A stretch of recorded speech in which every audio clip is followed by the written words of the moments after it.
नमस्कार विद्यार्थियों। आज हम लोग जैव विकास के विषय में अध्ययन करेंगे और जैव विकास में भी प्रमुख रूप से एक सिद्धांत है जिसका नाम है लैमार्कवाद। उसके विषय में विस्तार पूर्वक चर्चा करेंगे। सबसे पहले देखते हैं जैव विकास है क्या। हम जानते हैं कि पृथ्वी पर जो प्रारंभिक जीव उत्पन्न हुए थे वो बहुत सरल थे, निम्न कोटि के थे, लेकिन वर्तमान में जो जीव पाए जाते हैं वो आधुनिक और उच्च कोटि के हैं, जटिल हैं।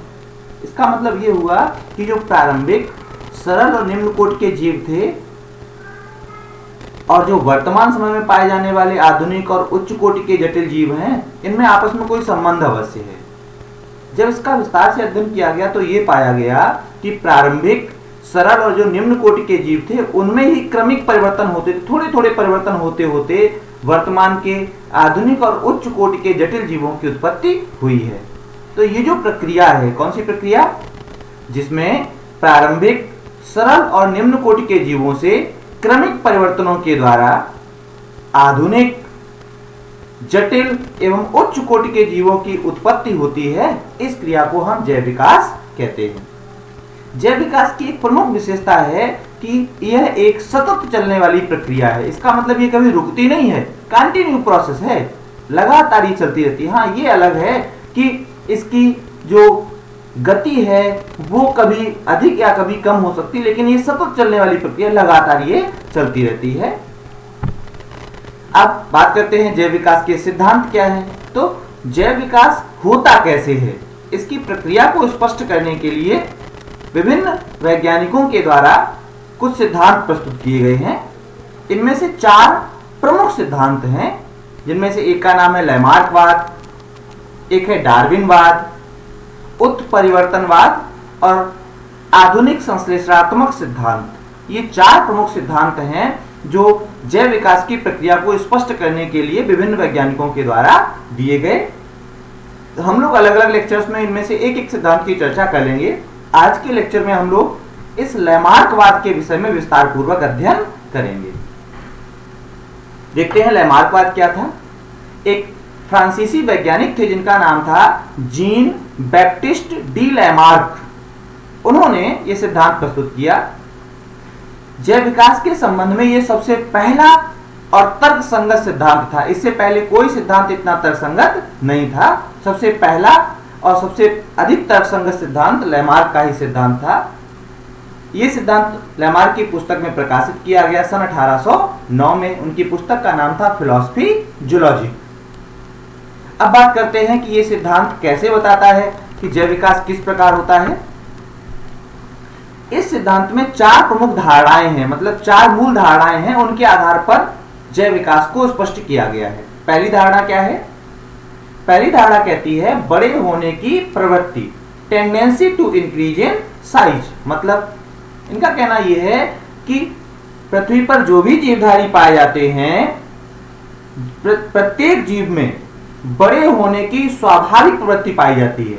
और सिर्फ जीव में ही नहीं, जीवों के विभिन्न अंगों में भी बड़े होने की स्वाभाविक प्रवृत्ति पाई जाती है। दूसरा बिंदु था वातावरण का सीधा प्रभाव। मतलब इनका कहना है कि जीवों पर वातावरण का सीधा प्रभाव पड़ता है। कैसे पड़ता है?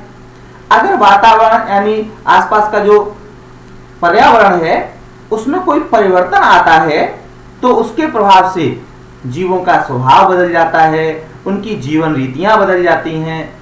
तो इस प्रकार जीवों पर वातावरण का प्रभाव अवश्य पड़ता है। जैसा वातावरण होगा उसी के अनुसार जीवों के स्वभाव और उनकी जीवन रीतियों में परिवर्तन आ जाता है। और तीसरा बिंदु है अंगों का कम अथवा अधिक उपयोग।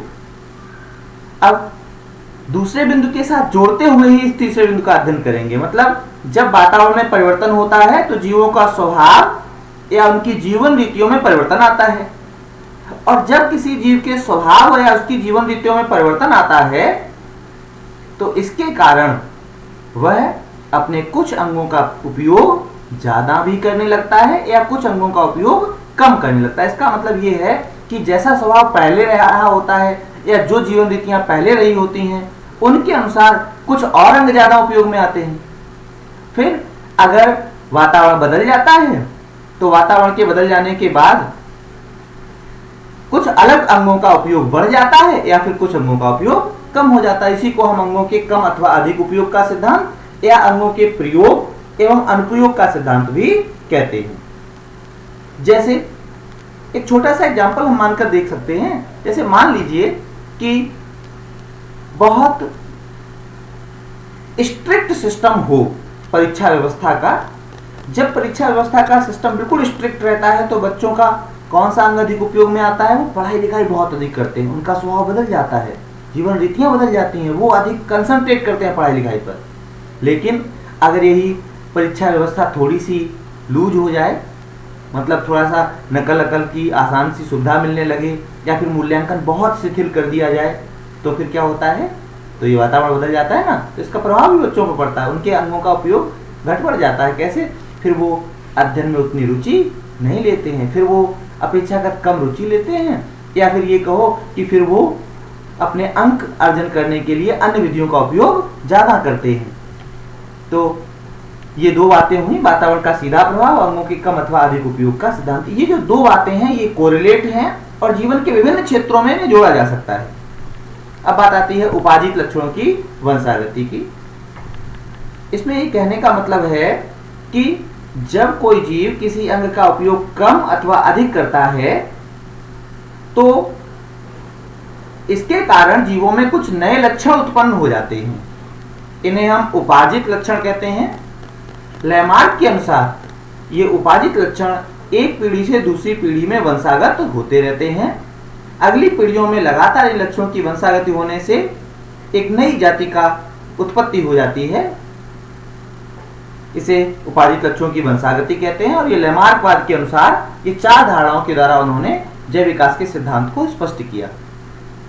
अब हम इनके दो बिंदुओं को बार बार समझ सकते हैं, जैसे वातावरण का सीधा प्रभाव और अंगों का कम और अधिक उपयोग का सिद्धांत।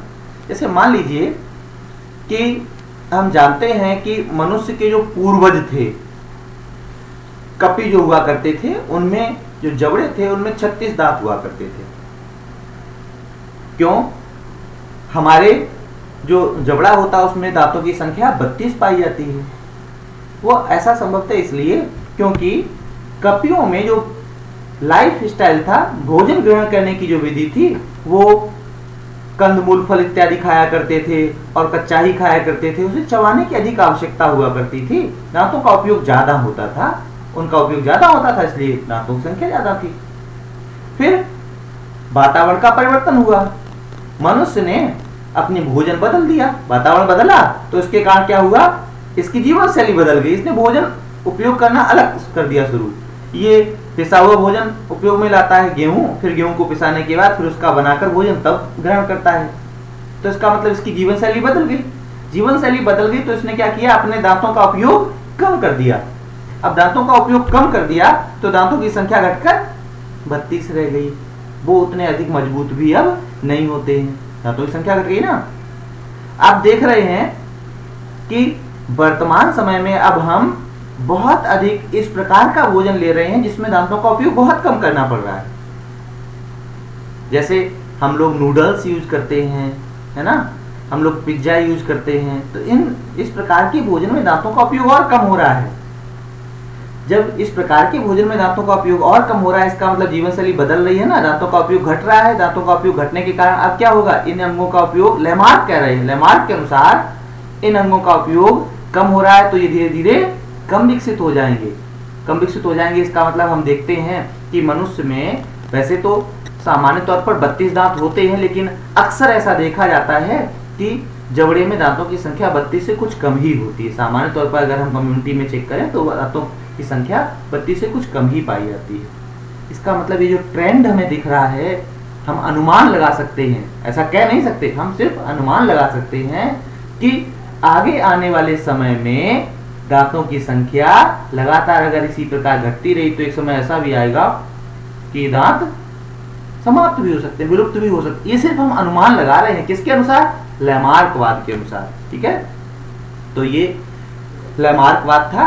अब हम बात करते हैं कि जो लैमार्कवाद है, उन्होंने अपने इस सिद्धांत के पक्ष में क्या क्या उदाहरण दिए, क्या क्या प्रमाण दिए, तो उनका जो बहुत प्रसिद्ध उदाहरण है वो अफ्रीकी जिराफ के विषय में है। आप ये चित्र में देख पा रहे हैं, ये अफ्रीकी जिराफ है। इसकी गर्दन काफी लंबी होती है और आगे के पैर जो हैं वो पिछले पैरों की अपेक्षा लंबे होते हैं। तो ये जो जिराफ है इसका उदाहरण प्रस्तुत किया लेमार्क ने। लेमार्क का कहना है कि जो जिराफ है ये अफ्रीका के जंगलों में पाया जाता था और प्रारंभ में ये ऐसा नहीं होता था जैसा आज आप देख रहे हैं। प्रारंभ में ये बिल्कुल एक सामान्य घोड़े की भांति होता था, जैसे इस चित्र में दिखाया गया है कि ये प्रारंभ में घोड़े जैसा होता था। इसकी जो गर्दन है उसकी लंबाई बहुत अधिक नहीं होती थी, सामान्य लंबाई होती थी और अग्रपाद और पश्चपाद की लंबाई भी लगभग समान होती थी। फिर क्या हुआ, अफ्रीका के जंगलों में रहता था, वहां पर घास चरता था, लेकिन एक बार वहां वातावरण में परिवर्तन हुआ। पॉइंट नंबर 2, वातावरण में परिवर्तन हुआ। वातावरण में क्या परिवर्तन हुआ, लंबे समय तक सूखा पड़ा। तो लंबे समय तक सूखा पड़ने के कारण जंगल की जो घास थी वो समाप्त हो गई और जब जंगल की घास समाप्त हो गई तो जो जिराफ था उसकी जीवन शैली और स्वभाव में परिवर्तन आया। जैसे नहीं हम पहले पीछे देख चुके हैं पॉइंट नंबर 2 और 3 में कि वातावरण में परिवर्तन होने के कारण जीवों के स्वभाव और जीवन शैली में परिवर्तन आ जाता है। तो हम यहाँ देख रहे हैं कि जब जंगल में लंबे समय तक सूखा पड़ा तो घास समाप्त होने लगी और घास समाप्त हो जाने के कारण जिराफ की जीवन शैली और स्वभाव में परिवर्तन आ गया। क्या परिवर्तन आ गया कि अब जिराफ, घास तो उपलब्ध नहीं हो रही थी, तो अब जिराफ अपना भोजन ऊंचे वृक्षों की पत्तियों से प्राप्त करने लगा, वृक्षों की पत्तियों को खाकर अपना निर्वाह करना लगा। तो ये उसके जीवन स्वभाव में परिवर्तन आया। लेकिन इस परिवर्तन के आने से, उसकी जीवन स्वभाव के इस परिवर्तन के कारण उसके कुछ अंगों का उपयोग ज्यादा होने लगा। कौन से अंगों का उपयोग ज्यादा होने लगा, उसकी गर्दन और अग्रपादों का उपयोग ज्यादा होने लगा। आप ऊपर वाले चित्र नंबर 1 में देख पा रहे हैं कि कैसे जिराफ ऊपर उचक उचक कर वृक्ष की पत्तियां खा रहे हैं। तो जब वो ऊंचे वृक्षों की पत्तियों को खाते थे तो उन्हें अपनी गर्दन को ज्यादा उचकाना पड़ता था, अग्रपादों को ज्यादा उचकाना पड़ता था। इसका मतलब उनके इन अंगों का उपयोग बढ़ गया। और लेमार्क का तीसरा बिंदु कहता है, लेमार्कवाद का, कि जिन अंगों का उपयोग ज्यादा होता है वो अंग धीरे धीरे अधिक विकसित हो जाते हैं, वो अंग धीरे धीरे अधिक विकसित हो जाते हैं। और जिन अंगों का उपयोग कम होता है वो धीरे धीरे कम विकसित हो जाता है। तो यहाँ पर ये उपयोग में आ रहा है कि जिन अंगों का उपयोग ज्यादा होता है वो धीरे धीरे अधिक विकसित हो जाते हैं। तो इसीलिए जिराफ की गर्दन और अग्रपाद का उपयोग ज्यादा होने के कारण ये अंग ज्यादा विकसित हुए और इनका ये जो लक्षण था ये अगली पीढ़ियों में वंशागत होता रहा। इससे लगातार अगली पीढ़ियों में थोड़ी थोड़ी गर्दन की लंबाई बढ़ती रही और वर्तमान ये जो लंबी गर्दन और लंबे अग्रपाद वाले जिराफ थे इनकी उत्पत्ति हो गई। तो ये लेमार्कवाद के सिद्धांत के पक्ष में जो प्रमाण था वो। तो ये आज का टॉपिक कंप्लीट हो गया। आपने समझ लिया होगा कि लेमार्कवाद क्या है। अगले टॉपिक में हम लेमार्कवाद की आलोचना देखेंगे और फिर देखेंगे कि किस प्रकार से इसके पक्ष में एक नव लेमार्कवाद प्रस्तुत किया गया। धन्यवाद।